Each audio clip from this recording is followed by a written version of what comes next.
Delhi Arun Jaitley stadium వేదికగా Delhi versus Bengaluru 46వ IPL మ్యాచ్లో బెంగళూరు 6 వికెట్ల తేడాతో గెలిచింది. టాస్ గెలిచి ముందుగా బౌలింగ్ ఎంచుకున్న బెంగళూరు ఢిల్లీని ముందుగా బ్యాటింగ్కి ఆహ్వానించింది. 20 ఓవర్లో 8 వికెట్ల నష్టానికి 162 పరుగులు చేసింది ఢిల్లీ.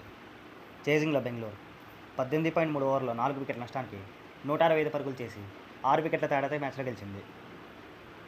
ఢిల్లీ బ్యాటింగ్లో డూప్లెసిస్ 26 బాల్స్లో 22, అభిషేక్ పోరెల్ 11 బాల్స్లో 28, కేఎల్ రాహుల్ 39 బాల్స్లో 41, కెప్టెన్ అక్షర్ పటేల్ 15, విప్రాజ్ 12, స్టబ్స్ 34 పరుగులతో రాణించారు.